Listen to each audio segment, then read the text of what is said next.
Xiaomi, which you'll hear more of in the main review, has just announced its new budget normal size smartphone, the Redmi 3.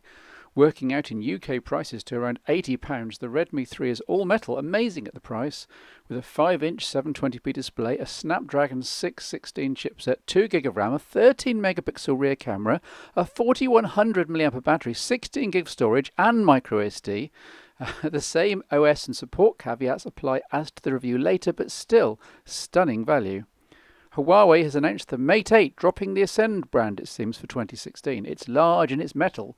The bezels are small, around a 6-inch 1080p display with a high silicon Kirin 950 processor and a max of 4GB of RAM and 128GB of storage, depending on market.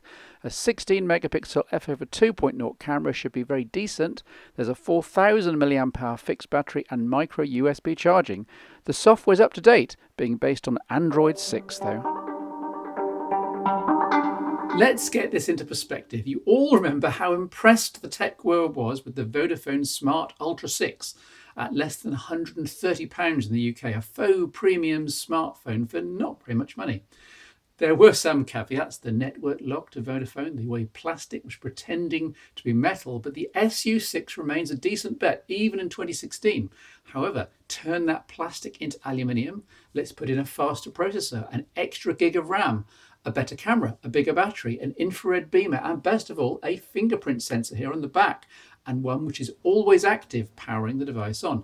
This is the Xiaomi Redmi Note 3, and the price is exactly the same. Well, if all goes well, that is, on the import process, of which more later, this is not much more than £130 in UK money, which is potentially amazing. There's a caveat, of course, and it's to do with the out-of-the-box readiness with support and with updates. You see, this is a Chinese smartphone for the Chinese market, and out of the box, it's very China-centric. Now, if you import the Redmi Note 3 or something similar from a recognised EU importer, then the chances are they'll have taken pity on you and flashed a Google Play Store-enabled, less China-centric ROM, making things easy for you in getting up and running, but locking you into a future with no updates or indeed support.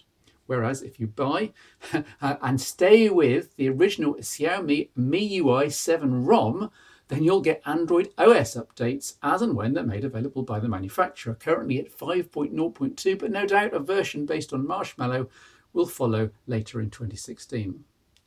It's a tough choice, to be honest. I opted to go with the Xiaomi ROM and updates, though note that the magic sequence of installs, permissions, uninstalls and reboots needed to get the phone to a Nexus-like state in English isn't for the faint-hearted. It took me an hour, though at least it's fairly well documented online by others who have been through all this pain before.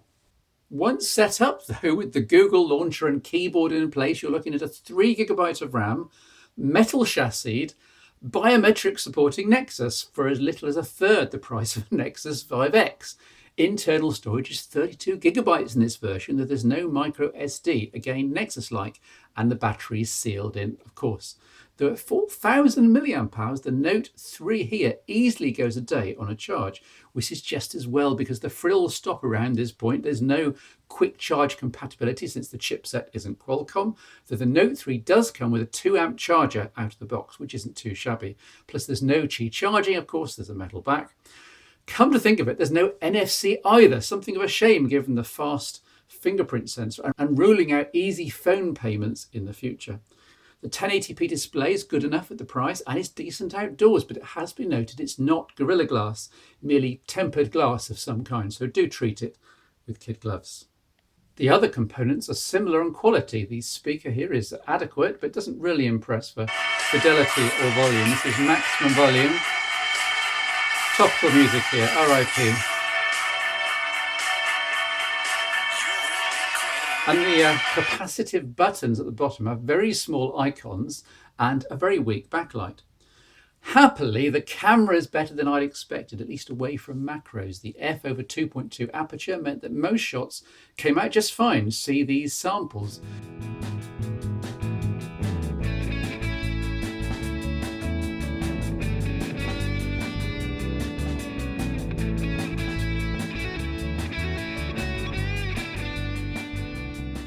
Though I had real problems attempting anything close up. The Redmi Note 3 camera is supposed to have phase detection autofocus, but it regularly took a full second to focus, and for close-up subjects often got the focus completely wrong.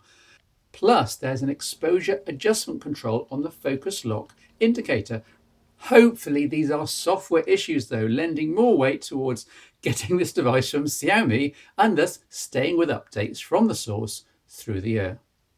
Inside, supplying that impressive 3GB of RAM is a MediaTek Helio X10 chipset, and I like that it could be run in balanced or performance modes depending on your needs. The Redmi Note 3 is dual SIM, as you might expect from China, though most Western users would have been happier if the second slot also took a microSD. Ho-hum. LTE is supported, of course, but the most common band, 800 MHz, is missing as it's not used in China, meaning that 4G will be patchy for you, especially if you're on O2, depending on where you live. Worth researching anyway. Once set up, there's a lot to like in terms of being an Android powerhouse for not much money. I liked some of the remnants of MIUI, including the panel of controls on the lock screen here. Not that I saw this very often, since merely touching the fingerprint sensor is enough to power on and unlock the device in a fraction of a second. Really impressive. Other aspects of MIUI were unwanted though, such as here, tapping through Google Now, as in a news story, and arriving at a page of Chinese icons. Help! To buy or not to buy then? If you don't need NFC and are okay running through a one-time Googleification procedure, then the Redmi Note 3 gives you a premium-ish smartphone on a distinctly budget price. You can ignore the 16GB version, so you're looking at the 32GB variant for around about £130 or so imported and converted, unless you get caught on the import and stung for import duty in your home country. It's a bit of a lottery. This still saves you money, but to be honest, I'm tempted to pay a bit more for the Honor 7, which I reviewed a few shows ago, which adds NFC, full LTE bands, microSD expansion, and proper support and updates in most world markets, including the UK.